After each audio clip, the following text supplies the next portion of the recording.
Hello everyone, welcome back to Cafe Bagheri. Today we're going to make something I've never made before. It's a sweet deep fried dessert known as Persian ZOOLBIA. In India and subcontinent they know it as Jalebi. Earlier I was at the store and bought some ZOOLBIA bamiye just to show you what it looks like store-bought.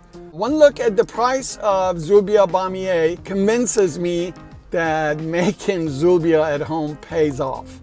But reading a lot of different recipes online, it looks like the oldest available printed recipe from Roza Montazami.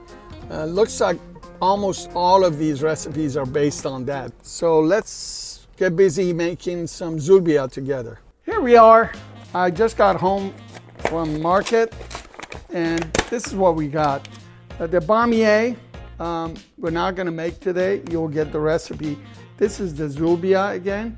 It doesn't have to be this size. You can make them as small as a silver dollar or larger than this if you like. Again, this is my first time making this, so let's learn together, okay? This is what we're going for. All right, so first thing we're going to do to make our ZOOLBIA is sift and mix all dry ingredients, right? The main ingredient being cornstarch. So we're going to use our sieve to sift all of the dry ingredients.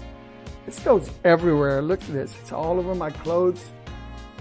The idea is to get rid of all the clumps in here. You can just push it through like that, through your sieve. Then we're going to do our cake flour. And we're adding our leavener, which is the baking soda, just a little bit. This is like, I believe it's 1/5 of a teaspoon right here. I'm going to just run it through the sieve. This is what helps the rise. Here, I am going to use a little whisk that I have here to whisk all of these dry ingredients, kind of, sort of. I'm going to get some sort of consistency, but it's not that important to be thoroughly mixed. We're going to put the flour mixture away, and we're going to get a bigger bowl and mix our wet ingredients because the dry ingredients are going to now be added into this later. So now we're going to mix our wet ingredients. The primary one is the Greek yogurt. I believe you can use non-fat, but if all things being equal, I would make this recipe with just whole yogurt. Actually, we need this a little more. Hold on. I'm gonna get it like for 3 seconds.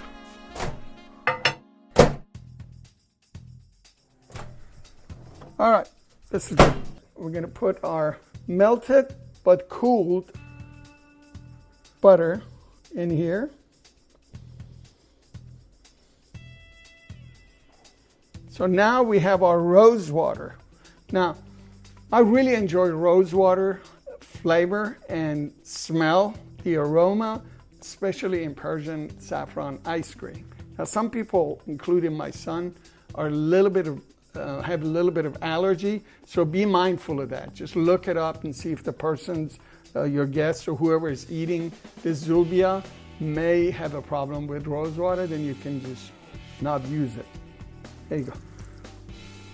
Cardamom, a little bit of ground cardamom. I get these green cardamom pods and use my spice grinder to grind them up real fine. We start on the first speed,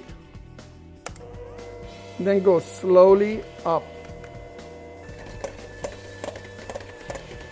You can do figure 8 or just back and forth as you turn your bowl. Fully mixed. Now you're going to add your saffron. Put this away. I'll just let this rest here. We're going to continue with our mixer.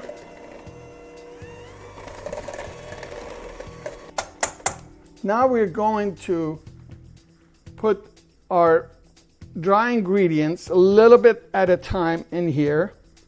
And what I do in order not to dust up everything and make a mess Before turning on the machine, I kind of go like this to kind of incorporate it a little bit. And then I start it on the lowest speed.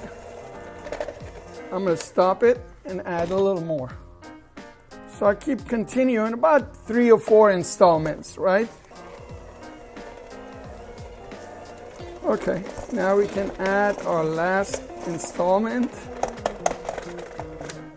The instructions say this is going to be like glue consistency. Do you think this has enough liquid to be like glue? You know what I mean? Okay, we're not finished mixing yet, so.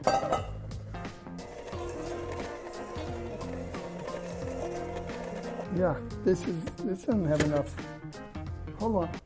We had 1 cup Greek yogurt, right? 1 tablespoon unsalted butter. Oh, guess what? It says add water 1 tablespoon to adjust. 1 tablespoon. Okay. It probably needs a lot more water. There you go.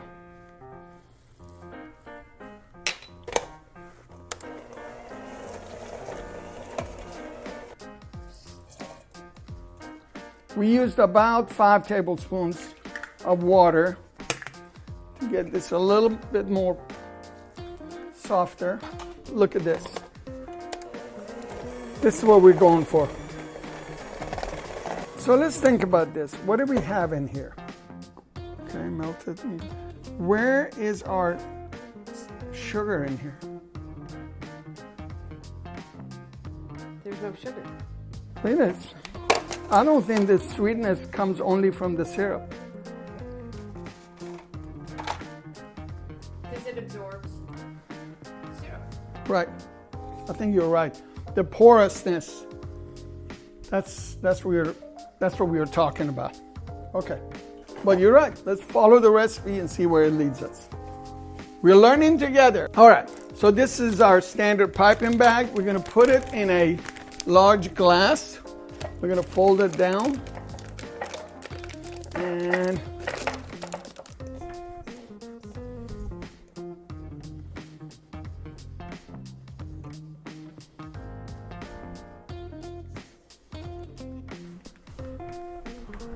the rest of our batter we're going to put in this quart-sized bag.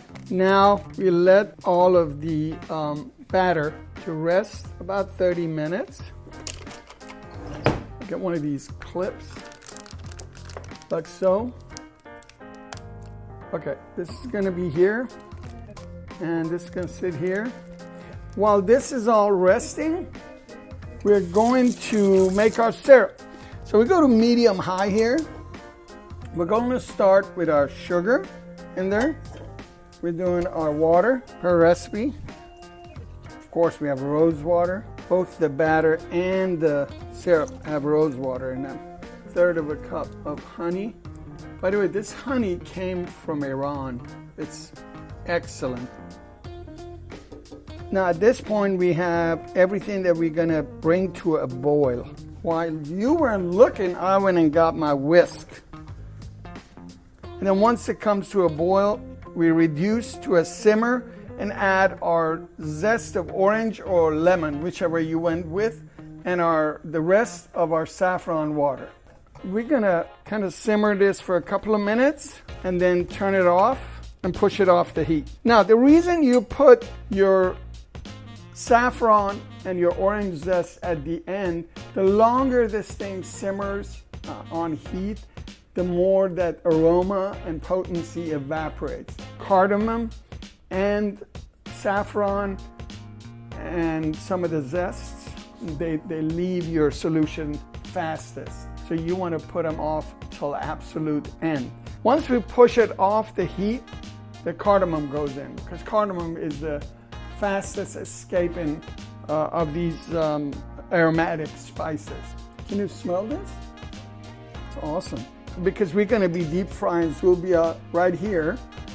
We're going to put this kind of between the deep fryer and our rack where we're going to be resting. Pour the batter in here, 30 to 45 seconds on each side, and then we're going to scoop them out, let some of the oil drop, put them on the rack for a couple of minutes and then put them from the rack while they're still warm in the syrup, and then they come back on this side. So we have kind of a production line set up here. One thing I want to point out, this is the first time I'm deep frying this way. Actually, here in the house, we have a deep fryer with a temperature set, preset, so we never have to worry about kind of watching it and making sure it has a light that goes off and on. The timer just went off. Our batter has rested exactly 30 minutes. Our oil almost at 375. We're going to cut a hole, kind of size it big enough for the thickness of the zoolbia. This is the store-bought zoolbia. So before you brave the oil, if this is your first time doing this, see, what that tells me is that's too small. I think that's what we're going for, right?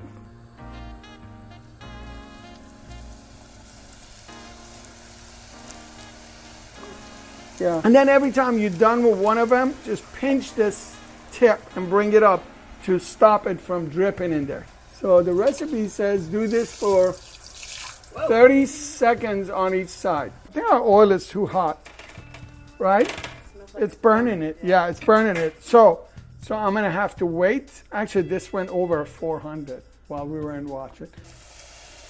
Actually, it's burning. So we have to do this again. Let's try it at 325, okay? I'm gonna say that's done, which means 30 seconds too long. Let's do another one. That's 20 seconds right there. I'm gonna turn it. Okay, I'm good with that. Oh look, that one has a handle. Can grab it and take it out of oil. You wanna do that? Okay. That's 20 seconds. Let the oil drip off. It's getting better. We're almost there. See, another thing, it's not flat like it should be. I think they used something under it. It's at about 325.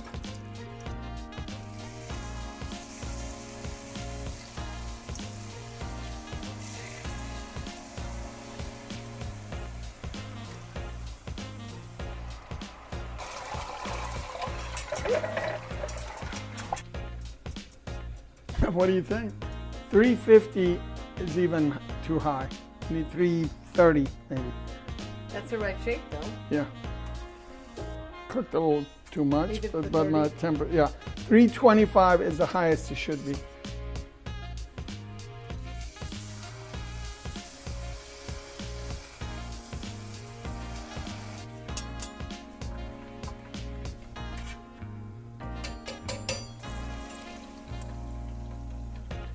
That's what you want. So it absorbs the syrup. That's the idea. I think. There you go. This is the store-bought. Let it cool, then we'll do a taste test. So I know for a fact they have to soak a lot of syrup to be soggy and soft, the texture that we want, or at least we like, right? So you can see our first try was at the prescribed 375. It had gone up to 400, so this is ruined.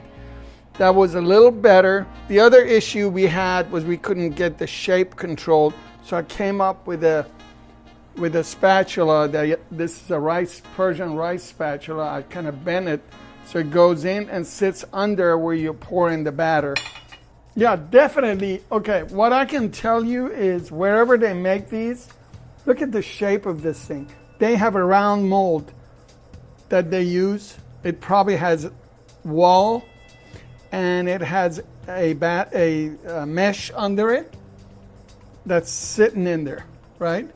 They control the size of this thing. Look at that. It's almost like it's molded in a machine. Okay, I was much cleaner when we started this. So here we are. By the way, can you tell which one is store-bought and which one is our homemade one? I know you have difficulty identifying them. And I actually like the random kind of rustic shape of them. They're homemade and they appeal to me more. The temperature that you have on the Food Network recipes, on this Mashdim alone recipe, all of them are north of 350. that didn't work for us. It has to be around 300, and you just cook it maybe for 10 seconds, if that much. So a taste test would be in order right now. I'm going to start with a piece of that. Oh, definitely, Susan, remember that crunch that you said you didn't like? This one, it has some sort of acid or citrus. A couple of the recipes that I looked at online, they talked about a little bit of lemon juice or lime juice, I forget which one, in the syrup. I did not add that because the recipe that we worked on didn't have it in there. And there it is. I would definitely think that we have hit this one out of the ballpark. Watch your temperature and timing. And if you can do it, like I said earlier, use a deep fryer with a timer on it so you won't have to jack with the little candy temperature gauge and all that. The corrected and right recipe would be at the bottom of this video in the comments. Please make this and send me pictures on Instagram at Cafe Bagheri. Thanks again for being with me here today. Like this video if you like this experiment, and subscribe to my channel if you haven't already, and hit that little bell button so we can keep in touch. I do look forward to seeing you here very soon at Cafe Bagheri.